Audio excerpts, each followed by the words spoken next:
세상을 살다가 마음의 먹먹함이 내 삶을 짓누를 때 그제서야 주님을 찾습니다. 행복을 느낄 겨를도 없이 분주하게 세상을 살다가 인생의 허무함이 내 삶을 짓누를 때 그제서야 주님을 찾습니다. 오늘도 여전히 주님은 그 자리에서 우리를 끊임없이 돌보시는데 부족한 내 영혼은 아직도 갈 길을 모릅니다. 내게 믿음 주소서. 내 연약한 마음 돌보소서. 한없는 주님의 사랑 알게 하소서. 영원까지 그의 백성 지키시는 우리 하느님 바라보며 살게 하소서.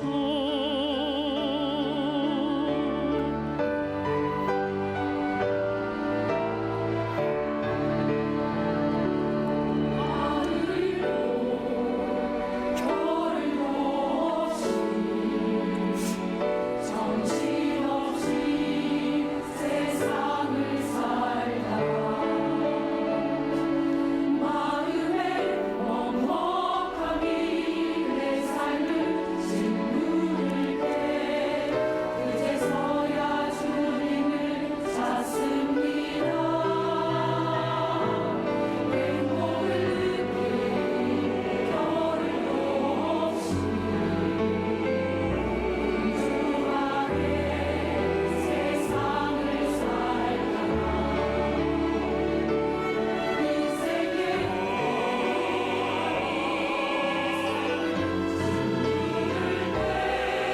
그제서야 주님을 찾습니다. 언제나 사랑의 주님은 그 자리에서 끝까지 놓지 않고 붙드시는데 부족한 내 마음을 아직도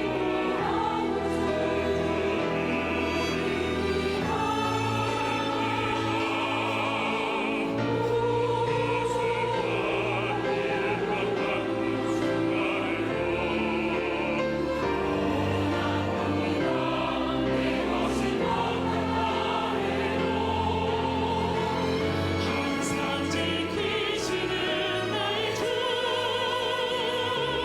세상을 살아가 힘내시네. 내게 믿음 주소서. 내 연약한 마음 돌보소서. 한없는 주님의 사랑 알게 하소서. 영원까지 그의 백성 지키시는 우리 하나님 바라보며 살게 하소서. 바라보며 살게 하소서.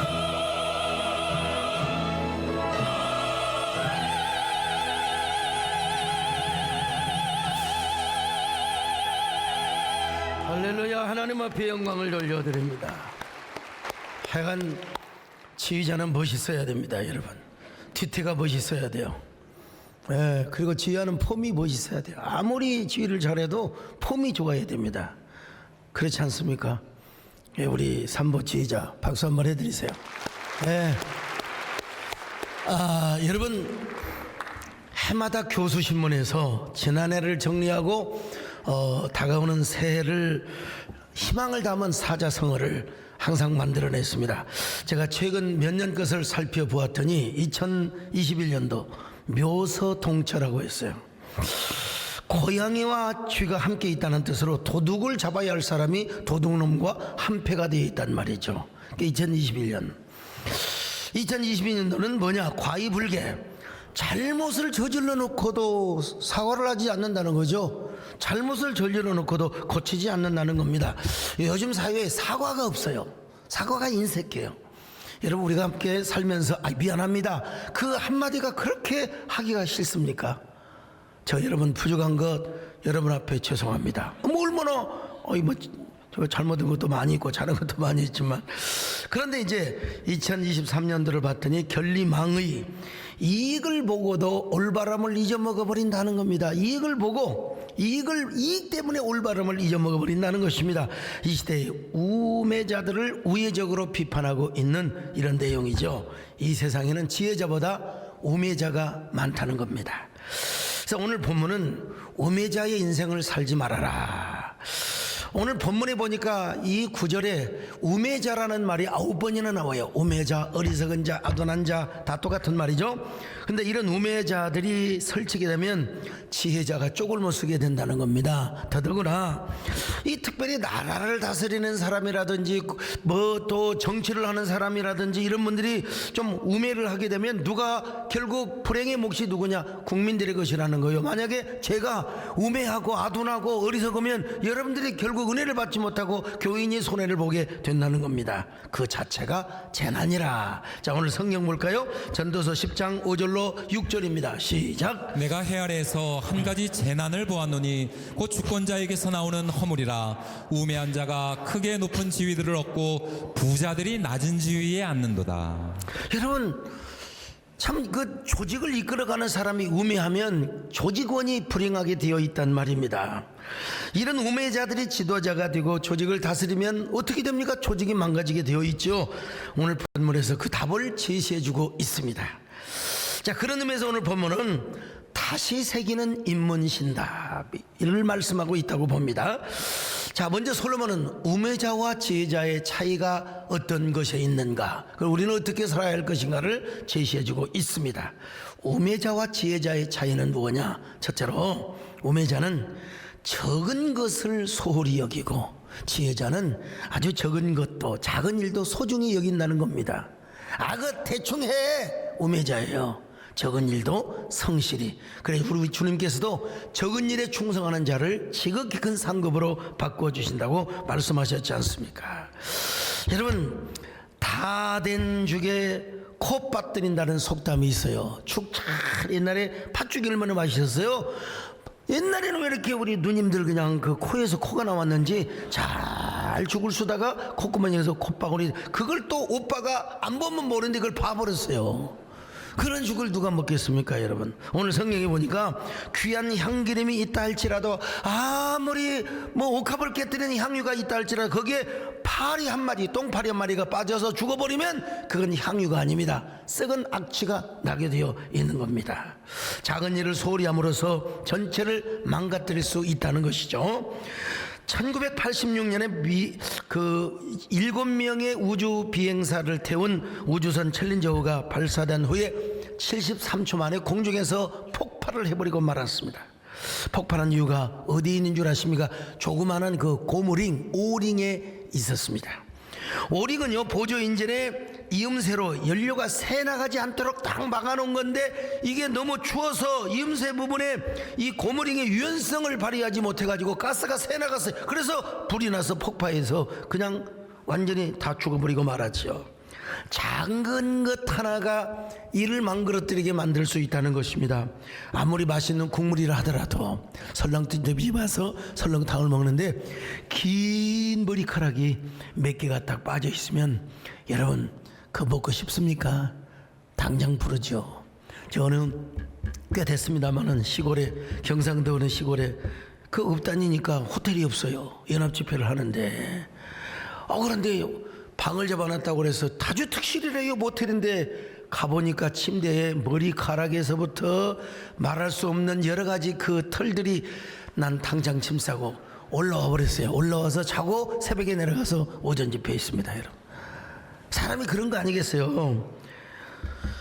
더구나 맛있는 국에 아주 큰 똥파리가 거기에 빠져서 여러분 허우적거리고 있다고 생각해 보세요. 당장 종업원을 부르죠. 어떤 사람이 설렁탕집에 가서 먹은데 그냥 죽은 쇠파리 한 마리가 딱 나온 거예요. 그래서 숟가락에 건져가지고 이게 도대체 뭐냐고, 음식을 도대체 어떻게 조리하느냐고. 그래 종업원이요? 그거요? 한번 줘보세요. 입으로 톡 먹더니 씹어 먹었어요. 손님 이거 파리가 아니라 검은 콩인데요. 참 얼마나 지혜로운지. 증거도 없어. 그거 먹는다고 죽는 것도 아닙니다, 여러분요. 다 끓어버렸으니까. 이야, 참 지혜로운 종업원이죠. 이처럼 작은 파리 하나가 전체를 망가칠 수 있는데 지혜로운 종업원, 여러분들이 다 지혜로운 교인들이 되시기를 바랍니다. 좀 여러분 제가 부족하고 또 우리 교회 교인들 가운데 부족한 부분이 있더라도 그거 여러분 저도 음식 먹으면서 우리 박현욱 권사님 밥을 해주는데 꼭 이게 음식에서 머리카락이 나옵니다. 한 번 딱 얘기하고 딱 치우고 그냥 먹습니다. 여러분, 파리 다 씹어먹는 사람이 되라는 말은 아니지만 지극히 여러분 적은 것들 여러분 다 세심하게 살피면서 이것이 바로 내 허물이라. 예수님도 이렇게 말씀하셨지 않습니까? 지극히 작은 사람에게 최선을 다하라는 거예요. 자, 마가복음 10장 42절 같이 봅니다. 시작. 또 누구든지 제자의 이름으로 이 작은 자 중 하나에게 냉수 한 그릇이라도 주는 자는 내가 진실로 너희에게 이르노니 그 사람이 결단코 상을 잃지 아니하리라 하시니라. 예, 옛날에 어떤 아버지하고 아들하고 집신 장사를 했어요. 그런데 아버지의 집신은 잘 팔리는데 아들께 안 팔려요. 영업은 부자지간에도 비밀입니다. 권력은 부자지간에도 절대 나눌 수 없다고 하지 않습니까? 저는 가보지 않았지만 옛날 신당동에 마봉님 할머니가 떡볶이 집을 하였다고 합니다. 떡볶이 맛이 얼마나 죽여줬는지 이 간판에다가 이렇게 써놨대요. 고추장 비밀은 며느리도 몰라. 며느리도 모르니까 딸도 모르죠. 아무도 몰라.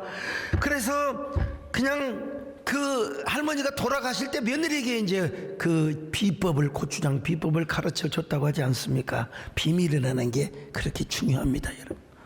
가끔 집사람이 저한테 뭐 물어봐요. 어떻게 됐어요? 비밀인데요. 집신장사 아들이 아버지 임종을 지켜보다가 아버지 왜 똑같은 재료로 만들고 똑같은 기술로 만드는데 아버지 것은 잘 팔리고 내 것은 안 팔립니까? 물어보니까 아버지가 안 죽을 줄 알고 비밀을 안 가르쳐줘요. 그러다가 죽을 때가 되어서 아들에게 이야기하는데 큰 숨을 몰아쉬면서 아들아 이리 와라. 털을 깎아. 여러분, 이 집신장사 똑같은 재질로 만들었는데 아들은 그냥 그대로 팔고 아버지는 집신 그 바닥이나 있는데 그 털이 있잖아요. 이거 신으면 발이 갱키고 또 쑤시고 그래요. 그것을 가위로 착 이발하듯이 잘 잘라줬더니 집신이 잘 나가고 그 아들 집신은 별로고 아버지 집신이 좋다고 잘 팔리더라는 것입니다. 야, 아무것도 아닌 것처럼 보이지만 아주 작은 것이 성패를 좌우하더라는 겁니다. 우매자는 작은 일을 소홀히 여기고 괜찮아. 네, 여러분, 지혜자는 작은 일에도 소중히 여기더라는 거. 여러분, 작은 일에 소중히 여기시기를 바랍니다. 조그마한 것도 여러분 세심하게 배려하시기를 바랍니다. 주님도 여러분 천하고 무능한 나에 천하고 무능한 우리에게 귀중한 직분을 맡겨 주셨지 않습니까? 적은 일에 충성하시기를 축원합니다. 천하고 무능한 나에게도 귀중한 직분을 맡기셨다. 그네 고마워라. 이 생명 바쳐서 충성. 두 번째로 우매자의 마음은 왼쪽에 있지만 지혜자의 마음은 오른쪽에 있다고 말씀하고 있습니다. 자, 전도서 10장 2절입니다. 시작. 지혜자의 마음은 오른쪽에 있고 우매자의 마음은 왼쪽에 있느니라. 자, 고대 근동에서 여러분 오른쪽은 언제나 힘이나 명예나 영광이나 의나 오름이나 뭐 이런 걸 의미합니다, 여러분. 그리고 왼쪽은 약함이나 수치나 어두움이나 악, 이걸 대체적으로 은유적으로 그렇게 상정을 했습니다. 그래서 성경을 보면은 항상 오른쪽은 긍정적인 면으로 쓰여졌어요. 왼쪽은 부정적인 면으로 쓰여졌습니다. 그래서 우리 하나님은 어째 성경 은 한번 찾아보세요. 우리 하나님이 왼쪽에서 우리의 그늘이 되어 주시고 왼쪽에서 우리를 지켜 주신다. 그 성경 구절 한번 찾아와 보세요. 제가 하여간 내가 1억도 드릴 수 있습니다, 여러분. 예. 그런데 성령을 보세요. 우리 하나님은 언제나 오른쪽에 하나님이시고 우편에 하나님이시고 그리고 오른손으로 우리를 붙들어 주신다고 말씀하고 있어요. 자, 시편 121편 5절입니다. 시작. 여호와는 너를 지키시는 이시라. 여호와께서 내 오른쪽에서 내 그늘이 되시나니. 오른쪽에서 그늘이 되신 우리 하나님이십니다. 할렐루야. 그 다음에 이사야 41장 10절 오른손으로 우리를 도와주신대요. 시작. 두려워하지 말라. 내가 너와 함께함이라. 놀라지 말라. 나는 내 하나님이 됨이라. 내가 너를 굳세게 하리라. 참으로 너를 도와주리라. 참으로 나의 의로운 오른손으로 너를 붙들리라. 오늘 이 시간도 하나님의 의로운 손으로 오른손으로 여러분을 붙드시기를 바랍니다. 살다 보면 힘들고 살다 보면 정말 폭폭할 때가 있어요. 그럴 때 참으로 내가 의로운 오른손으로 너를 붙들어 주리라. 그런 역사, 그런 은혜가 여러분에게 함께 하시기를 축원합니다. 그렇다면 우리는 어떻게 살아야 되느냐? 여러분, 오른쪽에서 우리도 오른쪽에서 흔들리지 않고 여상하신 하나님을 우리가 여상하게 변함없이 하나님을 모셔야 된다. 그래서 다윗은 이렇게 고백하고 있습니다. 시편 16편 8절입니다. 시작. 내가 여호와를 항상 내 앞에 모시며 그가 나의 오른쪽에 계심으로 내가 흔들리지 아니하리로다. 오른쪽에 계신 하나님. 그렇다고 이걸 또 오늘 현대 어떤 뭐 좌우 개념으로 생각하면 안 돼요. 뭐 좌판이 우판이 그런 이야기를 하고 있는 건 아니에요. 지금 그렇게 우리가 이념적 좌우를 의미하는 것이 아니라, 그런데 고대 근동에서는 그럼에도 불구하고 좌우를 분명하게 선을 그었습니다. 심지어는 왼손잡이 오른손잡이까지 하나님께서 다 구별을 하셨어요. 여기 자 정직하게 오른손잡이 손 들어보세요. 예, 이분들 하나님 앞에 특별히 감사해야 되고, 자 왼손잡이 한번 손 들어보세요. 이분들은 갑절로 감상금을 해야 됩니다. 왜냐하면 저 왼손잡이 하신 분들은 구약에서 제사장도 못했어요. 하나님의 종으로 부름받지도 못했어요. 왜? 왼손잡이는 지체 불구자라고 뭐라고 해요? 지체 장애자라고 생각이 되었거든요. 당시에는요. 물론 사사기 보면 에웃이라는 왼손잡이가 나와요. 이스라엘을 18년 동안이나 다스렸던 에글론의 왕을 죽이도록 하기 위하여 하나님은 왼손잡이를 쓰셨어요. 하나님은 쓰셨어요. 근데 쓰신 건 분명하지만 여기서 자 한번 사사기 3장 15절만 읽고 가요. 시작. 이스라엘 자손이 여호와께 부르짖음에 여호와께서 그들을 위하여 한 구원자를 세우셨으니 그는 곧 베냐민 사람 게라의 아들 왼손잡이 에웃이라. 이스라엘 자손이 그를 통하여 모압 왕 에글론에게 공물을 바칠 때에. 보시오, 여기서 왼손잡이를 썼지 않습니까? 할 말이 없어요. 그런데 여러분, 성경은 굉장히 문학적으로 기록이 되어 있어요. 하나님께서 오른손에 장애가 있던 에웃을 통하여 당시 이스라엘 백성들이 지금 오른손에 장애가 있는 비정상적 상태를 아주 은유적으로 암시해주고 있다 이 말이죠. 하나님께서 오른쪽으로 당신의 백성들을 사랑하고 언약을 맺어주었는데 이스라엘 백성들이 오른쪽에 언약을 버리고 왼쪽으로 가서 지금 왼쪽에서 하나님의 언약 관계를 부정하고 영적인 왼손잡이로 살아가고 있음을 지금 여러 번 비사하고 있다 이 말이요. 이걸 아주 우회적으로 지금 비유하고 있는 거예요. 어쨌든 솔로몬은 우매자의 마음은 항상 왼편에 있지만 지혜자의 마음은 항상 오른편에 있다. 예, 그러니까 왼쪽은 우매자들을 지칭하는데 그들이 말하는 걸 보면 항상 남의 허물을 씹습니다. 어리석은 자는 길을 행할 때도 막 주제를 모르는 말을 해요. 막 혼자 잘난 체를 하고 막 똑똑한 체를 하고 막 자기가 무슨 뭐 대통령도 관할하고 우리 교인으로 말하면 막 담임 목사님도 흔들어대는 것처럼 막 주제 없는 소리를 하게 되는 거예요. 이런 사람 가끔 있습니다, 여러분요. 분수를 모르는 사람들. 자, 전도서 10장 3절입니다. 시작. 우매한 자는 길을 갈 때에도 지혜가 부족하여 각 사람에게 자기가 우매함을 말하느니라. 이게 입을 열면 무지한 소리를 하는 거예요. 어리석은 소리를 하는 거예요. 막 자기만 말이요 그냥 뭐 나라를 사랑하고 나만 교회를 사랑하고 나만 말이요 그냥 뭐 우유와 독전으로. 이거 어떤 사람 만나면요, 교인들도 마찬가지죠. 상쾌한 말을 합니다. 아주 기분 좋은 말을 합니다. 감동적인 말을 해요. 남 칭찬하고 축하를 해줄 수 있는 사람, 이런 사람이 마음그릇이 커요. 쓴소리도 받을 수 있고 나를 위해서 권면해 주면 아 고맙습니다. 근데 이보다도 더 큰 사람은 뭐냐? 남을 칭찬해 줄 수 있어야 돼요. 남을 좀 격려하고 잘 되면 진짜 축하한다고 그렇게 해줘야지.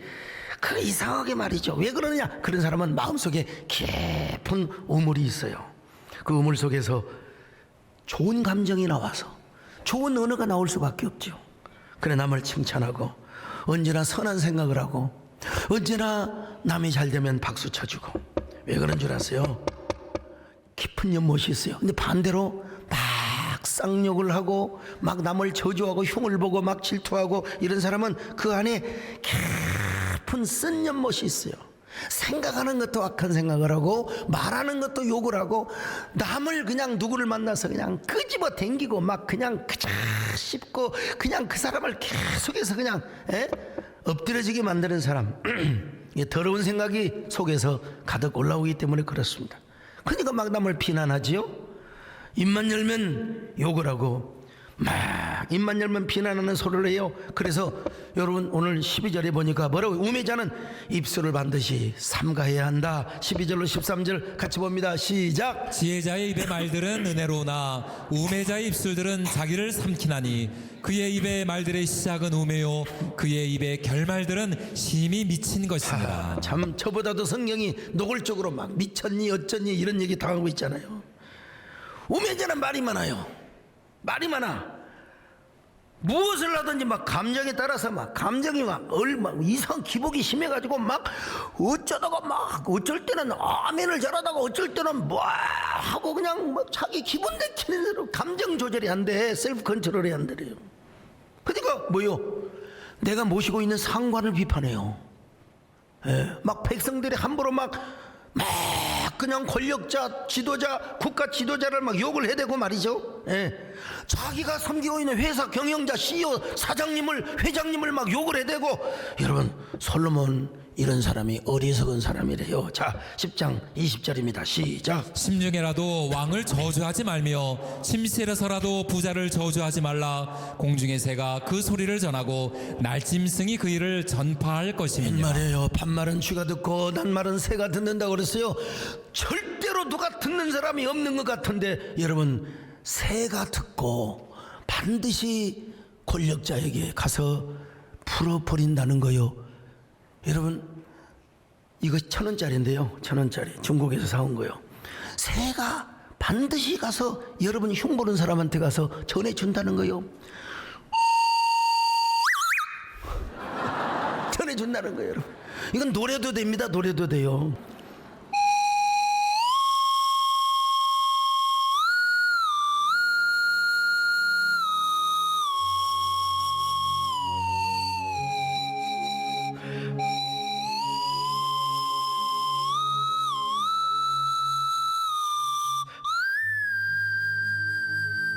이 감으로 하기 때문에 여러분들이 누군가 저를 욕하면요 꼭 까치가 와가지고 뭐라고 한 줄 아십니까? 하고 일러 바친다는 걸 여러분 아셔야 돼요. 근데 이때라도 깨달으면 좋아. 그렇게 누군가를 막 권력자 누군가를 막 씹어놓고 주권자가 분을 일으킬 때 아이고 죄송합니다, 아이고 송구합니다, 아이고 송구합니다, 죄송합니다.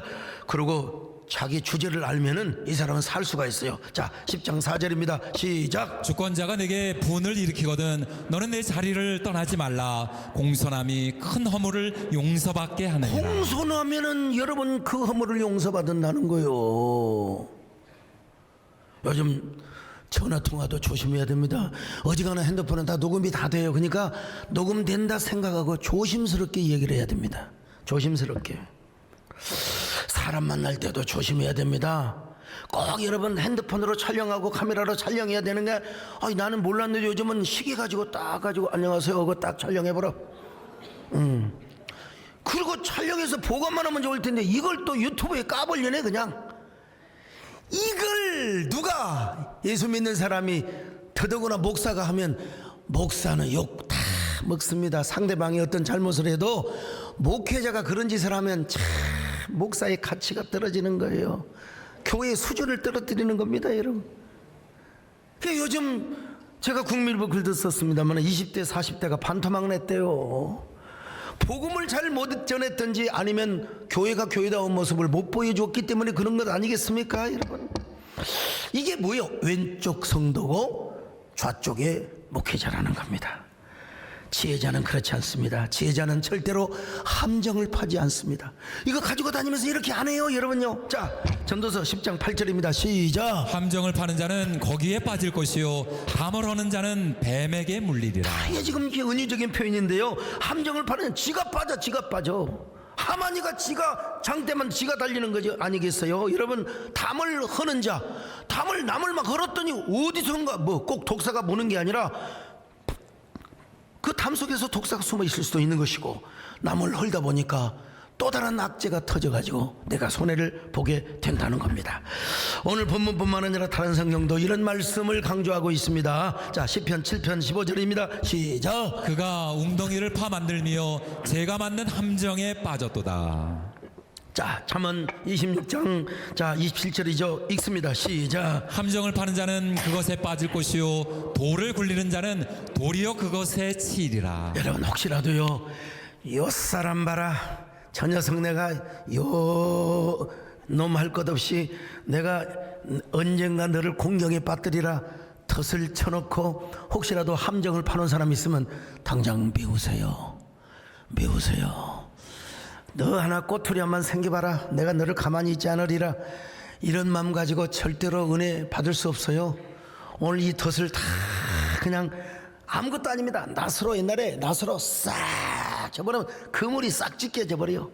오늘 싹 풀어버리거나 전부 다 베어버리시기를 바랍니다.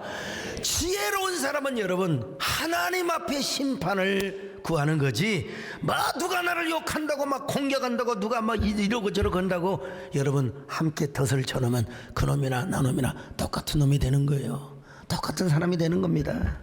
오히려 지혜자는 어떻게든지 그 사람 그래도 저러기다가 망하면 안 될 텐데, 아이고 저 사람 잘 돼야 될 텐데, 여러분 어떻게든지 하나님의 망신을 안 시켜야 될 텐데, 더러운 말은 입 밖에도 내지 않습니다.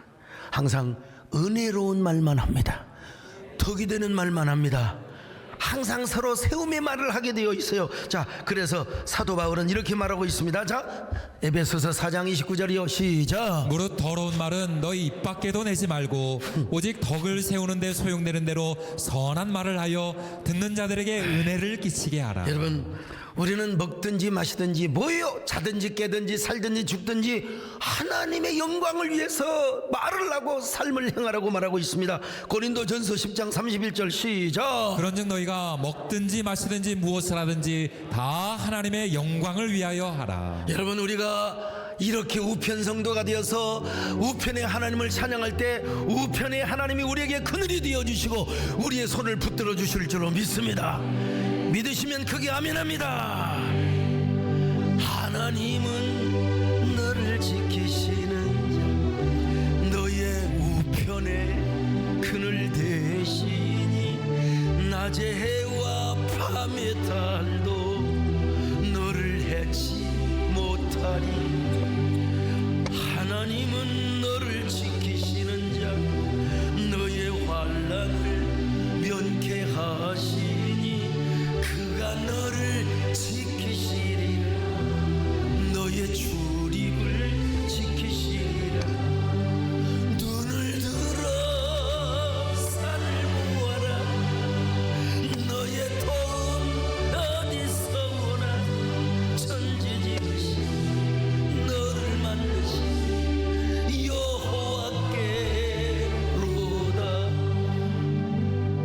그러나 여러분, 우매자는 분수를 몰라요. 근데 지혜자는 분수를 알기 때문에 무절제한 언어 생활을 피합니다. 전도서 10장 5절 다시 봅니다. 시작. 내가 해 아래에서 한 가지 재난을 보았노니 곧 주권자에게서 나오는 허물이라. 주권자가 허물이 없으면 좋을 텐데, 여기 담임 목사도 허물이 없으면 좋을 텐데 허물이 있어요. 그늘이 있어요. 정우성 시인은 나는 가장 싫어하는 사람이 있대요. 어떤 사람이? 그늘이 없는 사람. 인간 냄새가 나야죠. 어떻게 대통령이 완벽하고 담임 목사라고 완벽하고, 여러분 어떻게 아버지라고 다 완벽합니까? 그늘이 있어요. 빛과 그림자가 있기는 있어요. 없으면 더 좋죠. 근데 그 허물이 지나치게 될 때 교인이 불행하게 되고 백성이 불행하게 되는 것이죠. 그래서 솔로몬은 뭐를 잘하냐? 입조심을 해라. 또 강조하고 있습니다. 여러분, 아무리 저 사람이 나를 욕하고 저 사람이 나를 미워해도 하나님의 심판에 맡기고 하나님 앞에 맡기고 다윗처럼 여러분 입조심을 하라 이겁니다. 침묵을 하라 이거요. 14절로 15절 시작. 우매한 자는 말을 많이 하거니와 사람은 장래 일을 알지 못하나니 나중에 일어날 일을 누가 그에게 알리리요. 우매한 자들의 수고는 자신을 피곤하게 할 뿐이라 그들은 성읍에 들어갈 줄도 알지 못함이니라. 자, 전도서 10장 20절입니다. 다시 봅니다. 시작. 심중에라도 왕을 저주하지 말며 침실에서라도 부자를 저주하지 말라. 공중의 새가 그 소리를 전하고 날짐승이 그 일을 전파할 것입니다. 세상에, 공중의 새와 날짐승이 전한다는 겁니다. 여러분, 담을 널다가 뱀에게 물릴 수 있다는 것입니다. 10장 8절로 9절 또 한번 볼까요? 시작. 함정을 파는 자는 거기에 빠질 것이요 담을 허는 자는 뱀에게 물리리라. 돌들을 떠내는 자는 그로 말미암아 상할 것이요 나무들을 쪼개는 자는 그로 말미암아 위험을 당하리라. 자업자득을 하게 된다는 거죠, 한마디로. 그러니까 필요할 때만 말을 해라. 필요할 때만. 예. 성경을 보면 사울은 얼마나 많은 꼼수를 썼는지 몰라요. 다윗을 못 죽여서 안달부달이었어요. 왼쪽에 있는 사람이기 때문에 그래요. 그러나 다윗은 꼼수 안 썼어요. 나는 하나님 기름 받은 사람을 난 절대로 내가 죽이지 않으리라. 두 번이나 죽일 수 있는 기회가 있었지만 절대로 그렇지 않았어요. 그렇지 않았어요. 결론이 어떻게 났습니까? 사울은 꼼수를 쓰다가 자기 꼼수에 망하게 되었고, 다윗은 꼼수를 쓰지 않고 무절제한 언어 생활을 함으로써 전무후무한 왕이 된 것입니다. 사울은 분수를 모르고 막 그냥 그러다가 언제나 파괴적인 언어를 일삼고, 그리고 자신의 인생을 파멸의 결과가 오도록 하였어요. 여러분, 지혜자의 내면에는 항상 좋은 우물이 있다고 했잖아요. 그리고 우매자의 그 깊은 우물에는 쓴 연못이 있어가지고, 아이고 쓰다. 그래서 우리의 혀가 어떤 혀가 되어야 되느냐? 학자의 혀가 되어야 된다. 지혜자의 귀가 되어야 된다. 자, 이사야 50장 4절입니다. 시작. 주 여호와께서 학자들의 혀를 내게 주사 나로 곤고한 자를 말로 어떻게 도와줄 줄을 알게 하시고 아침마다 깨우치시되 나의 귀를 깨우치사 학자들같이 알아듣게 하시도다. 여기 학자, 지성인을 의미하죠. 그러니까 제자라는 말도 이렇게 포함이 되지만, 학자의 혀가 무슨 말이냐? 제자가 스승에게 배운 대로, 우리로 말하면 예수님의 진리를 가르침을 받은 그대로 지성적일 뿐만 아니라 단정하고 유려한 말을 하라는 것이에요. 어떤 사람의 글을 보면은 막 굉장히 글이 파괴적입니다. 막 요즘 그 인터넷 유튜브 이런 게 보면 막 굉장히 파괴적인 언어들, 막 글들이 막 누구를 막 못 죽여서 안달보다, 이런 사람들이 연못에는 막 쓴 연못이 있어요. 마음속에 쓴 연못이 있어요. 이걸 이제 전문적인 용어로 조진다고 그러죠. 우리 김재일 장로님, 기자들이 뭐냐, 저놈 한번 조져보자. 그게 조져봤자 뭐 하겠습니까? 자기 심령만 탈이 되는 거죠. 좋은 기사도 많은데, 그리고 좋은 쪽으로도 얼마든지 우리가 쓸 수 있는데 말이죠. 근데 이런 유리한 사람들의 말이나 글에는 곡선이 없이 미끈하고 아름답다는 거예요. 학자의 혀는요, 무절제하고 거친 말이 없어요. 이런 사람은 성령 안에서 순수한 마음과 절제의 마음을, 순수와 절제가 조화가 되는 거죠. 순수 절제하면, 황순원 소나기 마을의 문학촌장이신 김종혜 교수님의 말씀이 생각이 납니다. 이 말씀 하려고 딱 했는데 오늘 교회를 오셔버렸어요. 한번 박수 한번 해드릴까요? 예. 아이, 제가 우리 김 교수님에 의하면 황선원 선생님께서 순수와 절제의 문학 글을 쓰셨다고 말씀하십니다. 함부로 칼을 휘젓듯이 글을 쓰지 않으면서 그러면서도 순수하면서도 절제의 조화를 이루셨다는 것이죠. 학자의 혀를 가진 사람이 그런 글을 쓰고 그런 말을 하게 되는 거예요. 오늘 여러분도 학자의 혀를 가지시기를 축원합니다.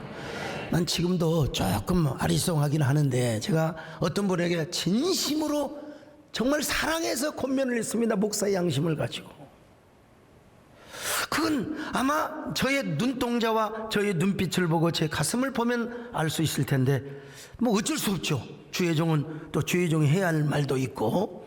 근데 다시 한번 생각해 봤어요. 아하, 나도 다른 사람들처럼 그냥 아분하고 좀 그럴 걸 그랬나 이런 생각이 들긴 하지만 그래도 여러분 하나님의 종은 또 하나님의 종다운 말을 해야 될 때도 있기를 바랍니다만은 어쨌든 간에 학자의 혀가 그렇습니다.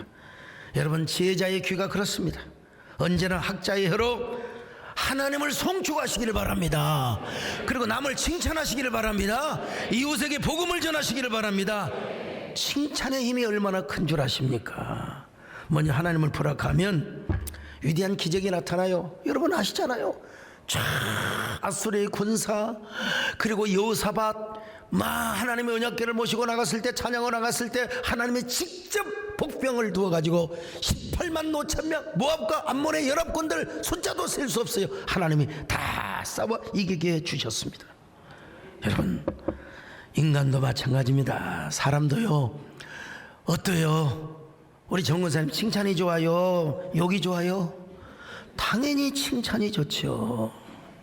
여러분 칭찬이 얼마나 위대한가. 여러 번 말씀드렸습니다만 여의도 순복음교회 당회장이신 이용은 목사님, 여러분 세계적인 교회 아닙니까?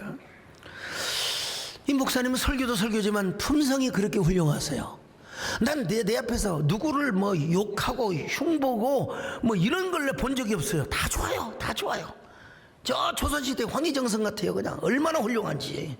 근데 그분이 이런 말씀을 하시더라고. 난 정말 서 목사님 어쩌게 설교를 잘하셔. 난 설교 죽을 많이 쓴다는 거야. 아니 목사님 설교를 잘하시면서 왜 그러냐고 그랬더니 나는 우리 집사람이 우리 사모가 내가 죽을 썼다고 생각할 때 메가리가 풀어갖고 탁 내려오면 사모님이 와서 목사님 오늘 설교 짱이에요. 멋있어요. 원더풀, 뷰티풀, 쌍꺼풀 하면서 칭찬을 하시더라는 거예요. 그 목사님이 그 말씀을 듣고 너무너무 상쾌해가지고 다시 또 다음 예배에 올라가서 당당하게 설교를 했다는 거 아닙니까? 한번 영상 한번 보여줘 보세요. 소환수 목사님 많이 사랑합니다. 제가 주일 설교 매주고요. 제가 집사람한테 감사하는 것은 지난 38년 동안 저와 결혼해서 지금까지 단 한 번도 설교 못했다고 한 적이 없고 늘 설교 잘한다고 은혜 받았다고 해서 너무 감사한 마음이 있습니다. 얼마나 칭찬을 저렇게 생기셨습니까 여러분요. 제가 평생 저희 집사람에게 이런 소리 들었을까요? 안 들었을까요? 참 했을까요? 안 했을까요? 배장로님? 그 당연히 장로님은 했다고 생각하죠. 우리 집사람은 장로님들한테 천사예요? 맞아, 천사예요.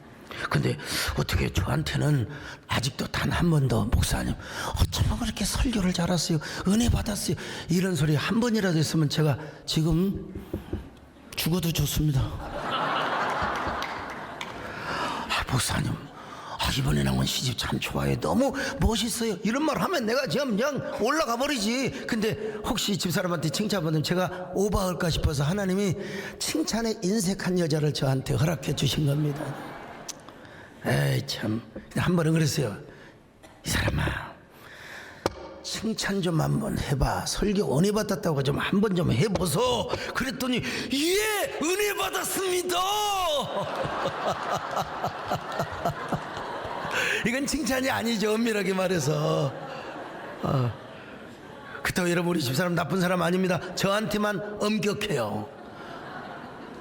여러분 자녀들한테 얼마나 사탕 주고 얼마나 잘합니까 여러분? 우리가 어떻게 칭찬을 해야 되느냐? 먼저 환한 낫꽃을 피워야 됩니다.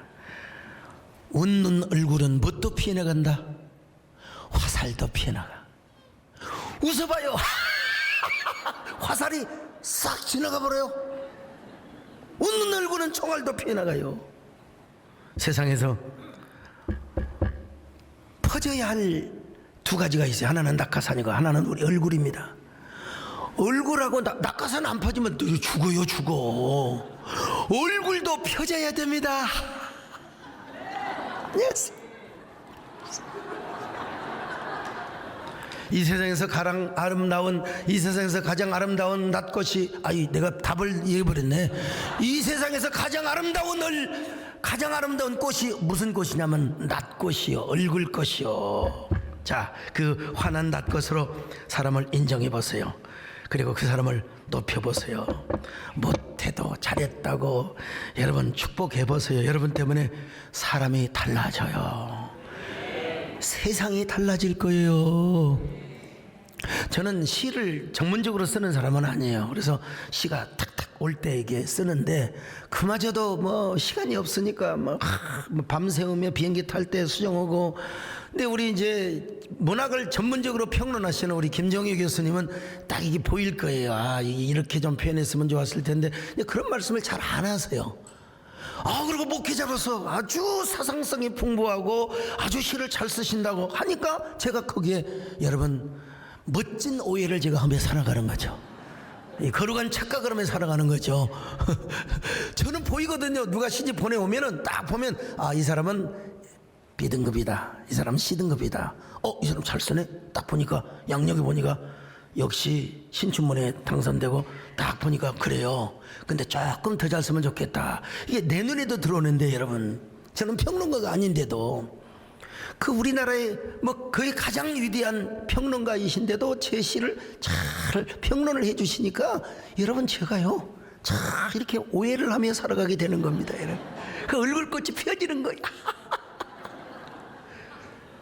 비웃는 사람은 건강에 절대로 도움이 안 됩니다. 여러분. 얼마 전 우리 황정원 장로님이 KBS 아침마당에 나가셨어요. 제가 보니까 좀 쫄으셨더라고. 쫄았어. 근데 거기 심사위원이신 이호섭 선생님 노래 잘 가르치는 분 계시잖아요. 이분 참 평가를 잘하시라고. 황정원님께서는 노래를 너무너무 잘하셨는데 이 KBS 반주가 못 따라갔다는 거예요. 그 반주자를 데리고 가지 왜 그 KBS 반주가 문제라니까. 얼마나 지혜로운 칭찬입니까 여러분.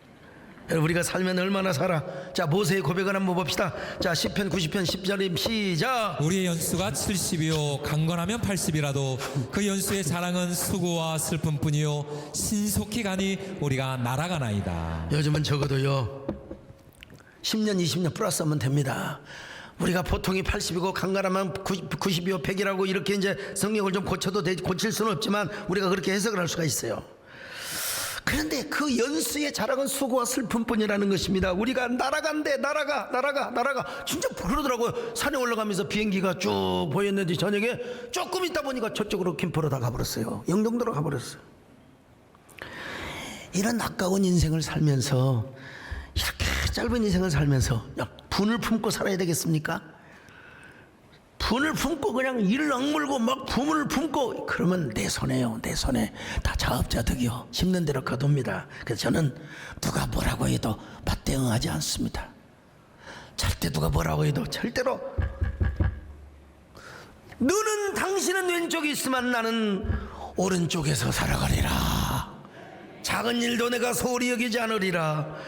나는 언제나 우쪽에서 하나님께 영광을 돌리고 하나님을 찬양하며 살아가리라. 조동아 시인의 나 하나 꽃 피어라는 시가 있습니다. 나 하나 꽃 피어 꽃밭이 달라지겠냐고 말하지 말아라. 네가 꽃 피고 나도 꽃 피면 결국 다른 방식으로 풀밭이 온통 꽃밭이 되는 것 아니겠느냐. 나 하나 물들어 산이 달라지겠느냐고도 말하지 말아라. 내가 물들고 너도 물불면 결국 온 산이 활활 타오르는 것 아니겠느냐. 참 아름다운 시인 것 같아요. 예, 기교도 안 부리고 멋지게 쓴 것 같아요. 나 한 사람이 중요하다는 거예요. 내가 꽃피면 그대도 피고, 내가 물들면 그대도 물들어서 온 산을 물들게 하고 온 산을 푸르르게 하고 온 산을 꽃밭으로 만드는 아름다운 세상. 어떤 사람이요? 오매자는 그렇게 못해요. 지혜자, 그리스도 예수 안에서 성령으로부터 받은 이 지혜자. 여러분, 먼저 여러분이 꽃을 피우시기를 축원합니다. 남도 꽃을 피우게 하시기를 바랍니다. 먼저 무슨 꽃을 피우냐? 낫꽃부터 피워야 돼. 한번 웃어봐요. 저 시작. 어쩜 이렇게 어색하세요? 자, 내가 어색하나? 다시 한번 해보세요. 자, 시작. 여러분, 예수 그리스도 안에서 지혜로운 성도가 되시기를 바랍니다. 어리석은 인문에 빠지지 마세요. 어리석은 아둔한 인문에 빠져서 오매자로 살아가지 마시고 하나님이 주시는 신답, 하나님이 주시는 지혜의 신답으로 살아가세요. 예. 그래서 온 들녘에 여러분이 꽃이 피고 그대가 삐지고 우리 모두가 함께 꽃밭을 누리는 교회, 우리 한국교회를 꽃밭으로 만드는 성도들, 우리 대한민국을 꽃밭으로 만드는 푸른 강산을 아름답게 만드는 우리 사랑하는 성도들이 될 수 있기를 바랍니다. 그런 저와 여러분 되십시다. 할렐루야. 그러기 원하시는 분은 다시 한번 아멘 합니다. 하나님의 부르심에는 후회하심이 내가 이 자리에 서도 주의 부르심, 하나님의 부르심에 결코 실수가 없네. 나를 부르신 하나님의 신실하심을 믿네.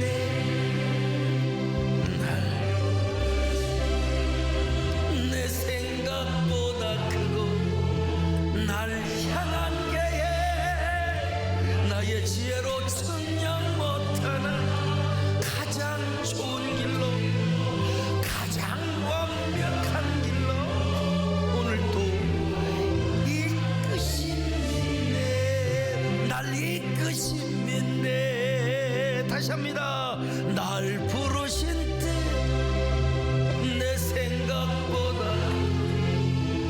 날 향한 게에 나의 지혜로 측량 못하는 가장 좋은 길로, 가장 완전한 길로 오늘도 날 이끄시네. 가슴에 손을 얹고 하나님, 나는 지혜자였습니까? 우매자였습니까? 입만 열면 항상 불평이고 남을 욕하고 험담하고 비방한 사람이었습니까? 하나님, 우리가 지혜자가 되게 하여 주옵소서. 작은 일에도 최선을 다하게 하여 주옵소서. 언제나 오른쪽에서 우리 하나님을 섬기는 저희들 되게 하여 주옵소서.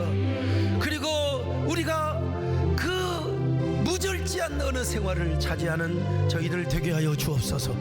지혜로운 말을 하게 하여 주옵소서. 칭찬의 말을 하게 하여 주옵소서. 언제나 남을 세우고 섬기는 말을 하게 하여 주옵소서.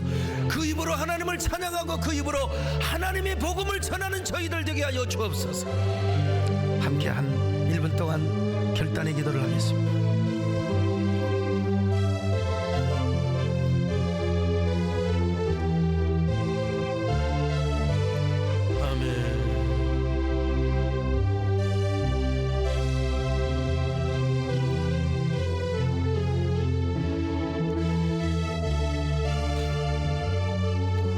하나님 감사합니다.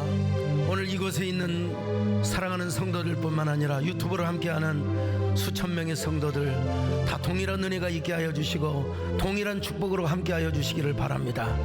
하나님, 우매자가 아닌 지혜자의 삶을 살 수 있도록 함께하여 주옵소서.